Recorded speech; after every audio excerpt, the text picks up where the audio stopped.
Are you ready?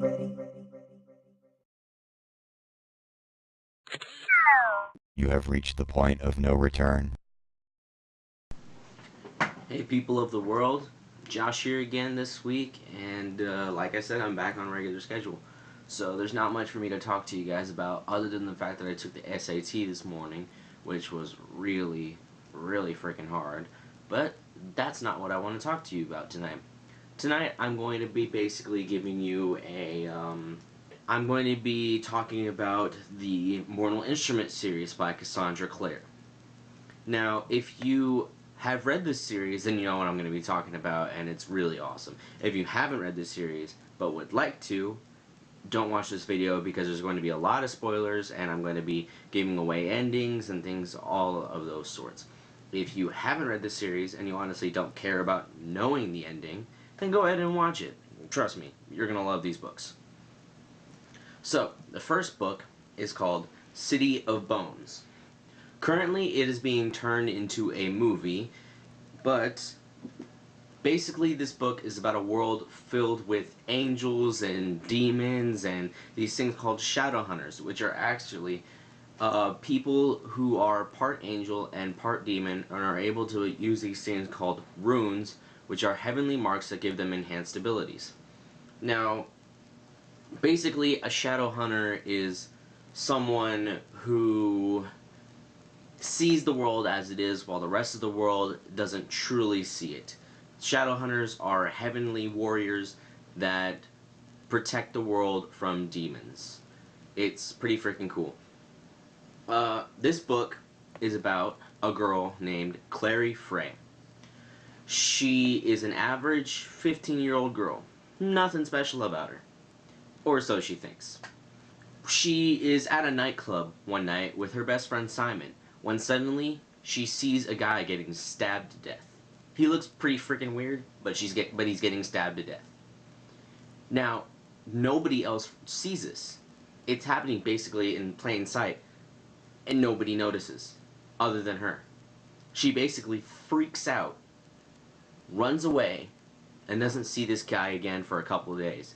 When she finally does see him, it's afterwards her house gets completely destroyed, her mom's abducted, and she gets attacked by this weird creature.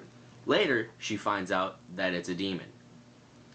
This whole world has been around her this entire time, and she has no idea why she hasn't seen it before. Later on, while she is sucked into this world. She's never been into this, and she's just brought into it for no reason. What happens is, she finds this warlock, and warlocks are half demon, half man, and she finds this warlock named Magnus Bane, who confesses that since she was a little girl, her mother, who is also a Shadowhunter, has been taking her to him secretly to basically block her memory. Well, not really block her memory, but just keep her from seeing the world as it is, to basically make her think in the way that a human would. Her mom did not want her to be a Shadowhunter, because her father is a guy named Valentine Morgenstern. He is a seriously bad dude. A long time ago, he caused this thing called the Uprising in the Shadowhunter world, where basically he turned a lot of Shadowhunters against themselves and got a lot of people killed. And her mother took him away from him, because she didn't like the way the world was. So what ends up happening in the book is that they go on, at one point they're at a party, and Simon, her best friend, gets turned into a rat, and he gets bitten by a vampire. Don't think this is like, oh, he turns into a vampire. Doesn't happen. He's fine. He gets back together. He gets back to his former self. There are also 3 other Shadowhunters in the place that she goes to. Their names are Alec, Isabella, and Jace. Now, Jace is different from other Shadowhunters. He's pretty much freaking amazing. he is special in ways that he doesn't even realize yet, and he doesn't find out until the next books. But he ends up basically falling for Clary. And one of the things that happens is at some point in the book, they have to find this thing called the Mortal Cup, which is basically when the angel Raziel created the first Shadowhunters, he did it by giving them the Mortal Cup and the Mortal Sword. The Mortal Cup was originally filled with his blood, which turned them into Shadowhunters, but now basically if you fill it up with water, it'll work. The Mortal Cup has been missing ever since the Uprising, and they have to go looking for it because they have to get it back. They find it with her next door neighbor. Pretty weird. But what ends up happening is they give it to this guy named Hodge, who is basically the librarian of the Institute, which is like a Shadowhunter shelter. It's basically an old consecrated church. It's where they go to for protection. And he ends up betraying them. He's actually working for Valentine, who is still alive and still at large. He's just been working in secrecy all these years, working his way back up to where he could basically destroy all demons and all downworlders, which is the name for vampires and fairies and werewolves and warlocks and all the things of the like. What happens is when Hodge hands over the Mortal Cup to Valentine, he also hands over Jace. Jace is kidnapped by Valentine, and they go on an effort to save him. And when they finally find him, Valentine reveals that not only is he Clary's father, but he's also Jace's father. So basically, they've been having this huge romance, and suddenly it became wrong. And they feel really dirty about it. They don't want to do it anymore, and yet in other ways they do want to. It feels right, but it also feels wrong. And that's basically where the story cuts out, because what ends up happening is Valentine gets away, Jace betrays his own father, and helps the other Shadowhunters. He's still conflicted about it, though. He doesn't exactly know who's right and who's wrong, because his father is very deceptive. They find Clary's mother, who was kidnapped, as I said earlier, or I think I said earlier, but she's been put into a drug-induced coma, and they have no idea how to get her out of it. And that's basically where the book ends. Clary and Jace, even though they've realized they're brother and sister, ride off into the night on a vampire motorcycle. It's a pretty weird book, but it's also really cool. Lots of demons, lots of killing, lots of blood, lots of awesome. Now, this video is taking a lot longer than I thought it would, so I'm only going to cover the first 2 books in this one. The second book is called City of Ashes. This book picks up right where it left off at City of Bones. Jace and Clary are struggling through the whole book with the fact that they're brother and sister, but there's a lot more going on. At the beginning of the book, what happens is Jace gets imprisoned in the Silent City, which is a city underground, basically the entire world.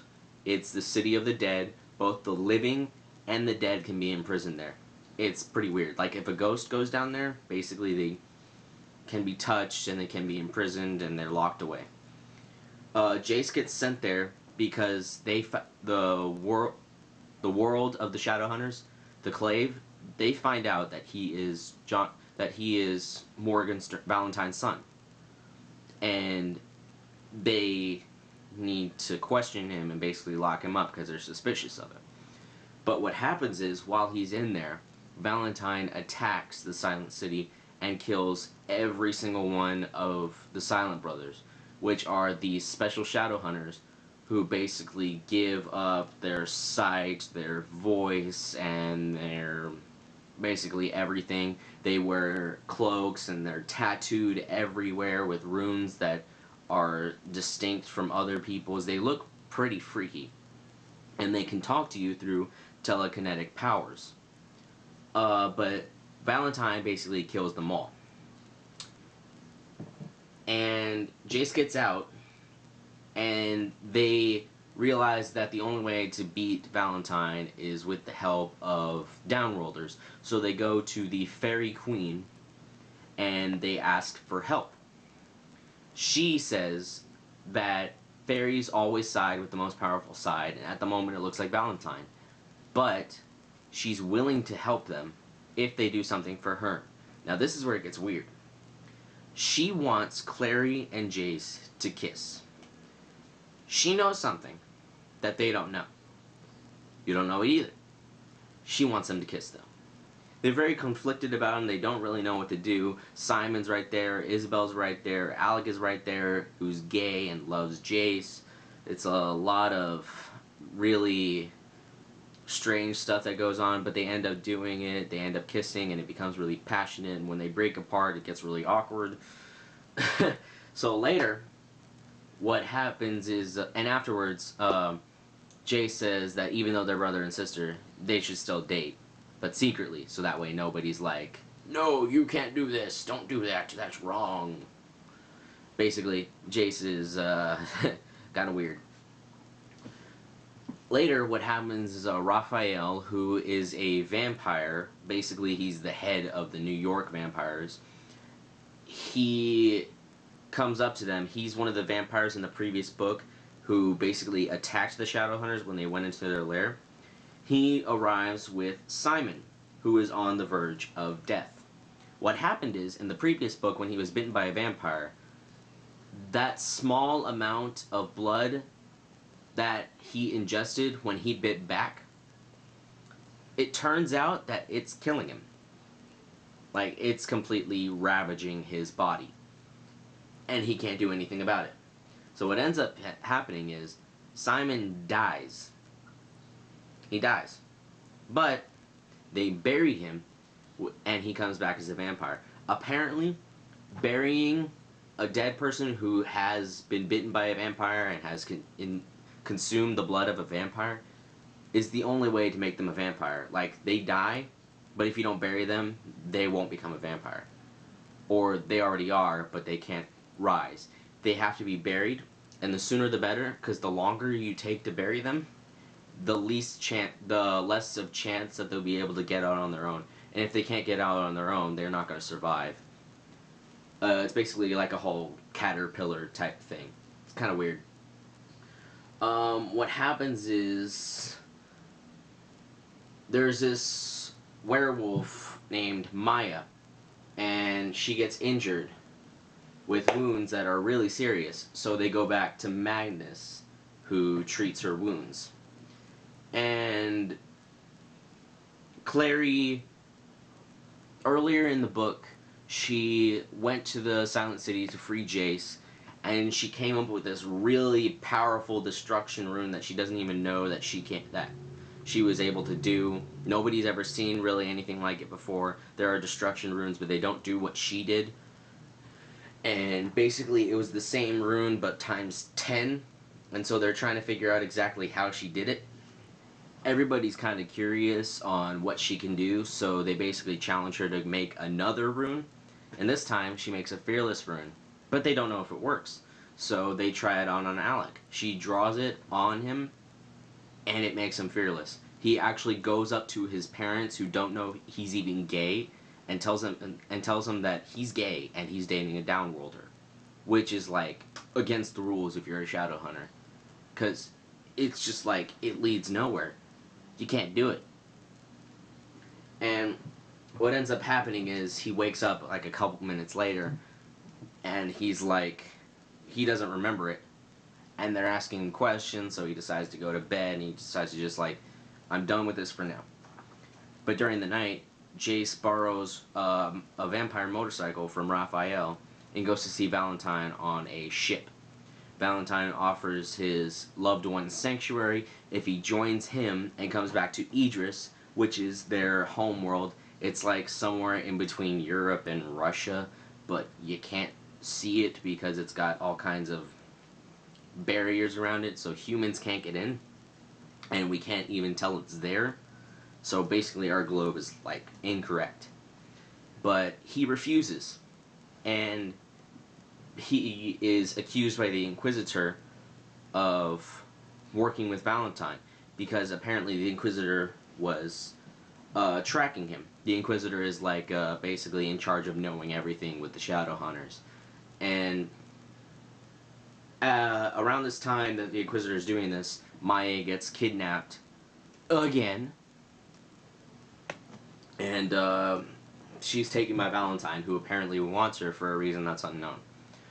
They go to save her, and she's on the ship that Jace was on. And they run into Valentine. They save Maya, but he kills Simon. However, Jace is able to bring Simon back to life because Simon's a vampire. So Simon drinks Jace's blood. He doesn't like to drink blood. He's very against it, but he had to if he was going to survive. And he's able to be saved. And what happens is they end up winning. They basically end up sinking the boat. And Valentine gets away again, but they won the day. And the sun starts coming up. And as you know, vampires die in the sunlight. And they try to put a blanket over Simon to protect him. But Simon tells them that it's not going to work because a vampire needs walls in between him and the sunlight to be able to survive. So the sun comes out and it hits Simon, and just when they think he's going to basically blow up, nothing happens. They have no idea what's going on, but for some reason Simon is able to walk around in the daylight like a normal person. When earlier in the book, he was basically like he burned his hand to a crisp when he left it in the sunlight. But all of a sudden, they call him the Daylighter. All the vampires basically hate him now. And he's able to walk around in the sun, which is weird. And now, and what happens then is that a woman comes up to Clary and tells her that she's the only one who knows how to wake her mother. And that's where the book cuts off. Someone can wake up Clary's mother, and she knows who. She knows how to do it. She just it doesn't tell them yet. Book stops right there. So I hope you guys enjoyed this video. There are 3 other books I have to do. I'm going to try and do all 3 in next week's video, or possibly even sooner, but it's a lot to cover. And we're waiting on a 6th book and then a movie. So I guess this is where I'll just say goodnight, good morning, good afternoon, doesn't matter, because wherever you are, it's all good. What can I do to get the weekdays behind me? Watsky, remind me. Thank you kindly. Monday in the nutsack, wedgie Wednesday butt crack. I'm coming hard for Friday, and if you're not, get the back. Kick Monday in the nutsack, wedgie Wednesday butt crack. I'm coming hard for Friday.